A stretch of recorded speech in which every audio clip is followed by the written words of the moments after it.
everybody, welcome to Equals and Alternatives, episode 41. I'm your host, Mike Vacanti, and today we are reviewing this shitty salad from Trader Joe's. Before I review this un-macro-friendly, for really any goal at all, salad from Trader Joe's, we have this book on the table, which I actually just placed there to block the dirty clothes that are sitting directly behind it. But since it's here, I recently sent an email to my whole list, just ask me anything that's on your mind, and most of the questions that came back were fitness related. By the way, down in the description we'll put a link to sign up for my email list if you're interested. But I got quite a few entrepreneurship type questions too, some in fitness, some in other fields, and this is the book I most recommend, Crush It by Gary Vaynerchuk, who is a client of mine.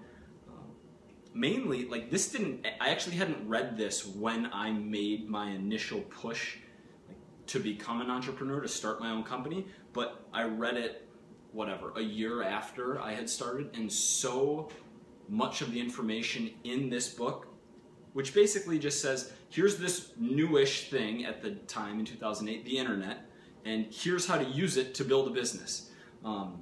Just extremely valuable, and again, blocking the dirty clothes behind me. All right, let's talk about this. 28 grams of fat, 51 carbs, 6 protein. How do you even make a food that has 6 grams of protein? On the front, it's very pretty. It doesn't say high protein on there. I don't think they're doing anything inherently wrong, but quinoa, carrots, beans, jicama, which is a turnip of sorts, sunflower seeds, these are all healthy buzzwords that someone might walk by and see, and it's a mega salad, and they're like, oh, I'll get the salad, it even has a bite, it must be good. Equal to, I just weighed this, 2 1/3 tablespoons of butter, or 33 grams of butter. This is a chunk of butter right here that we're looking at. 1 pack of Skittles, and a bite or a quarter of a Quest bar. So maybe a little bit more than a bite. Depends how big a bites you take. I feel like a Quest bar is a 4-bite thing, right? Well, 4 or 5. S'mores. New flavor. This was a bad idea, now I'm stuck here chewing.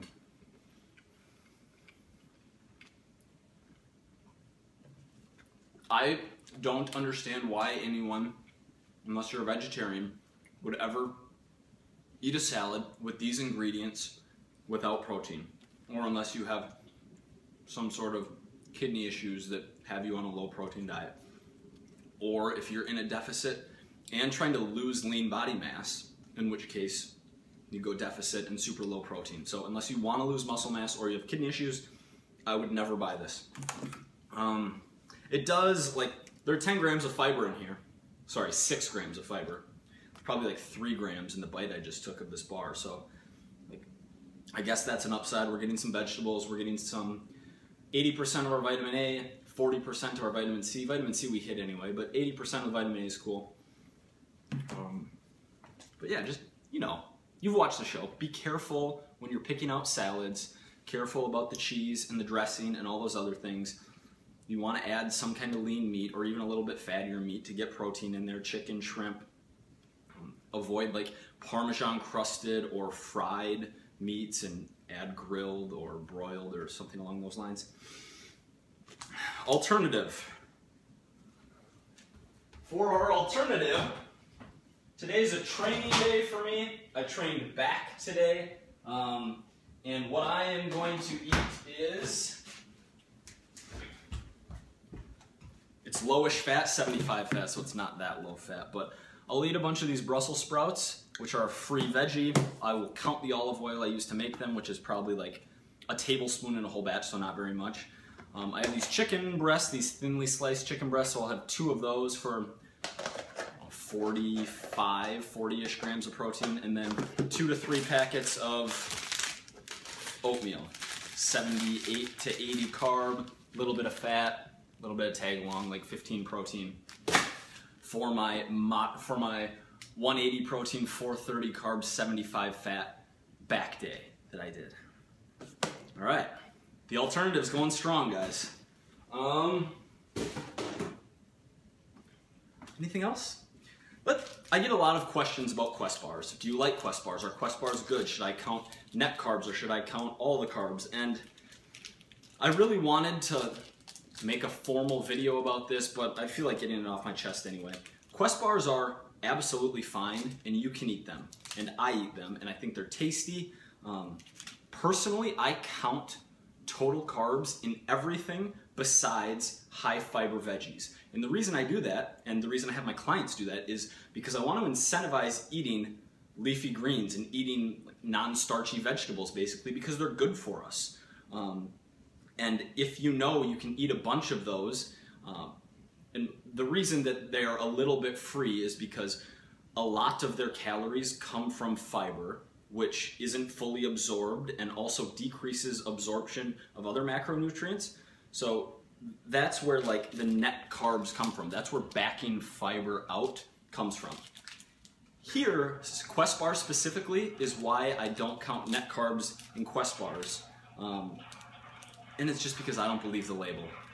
Like, call it cynical. I feel like I'm not a cynical guy at all. I'm an extremely positive guy. I don't have any scientific backing. It's purely my opinion and my intuition after eating, I don't know, hundreds of these. I've maybe eaten 500 Quest bars in my life, and I've eaten lots of other protein bars, and I've eaten lots of other high fiber foods, and the feeling in my stomach after having this is not whatever, 13 grams of fiber. Some of these have a lot more than 13 grams of fiber, and 4 or 5 net carbs, whatever it is. Like, I just don't believe the label. And when we look at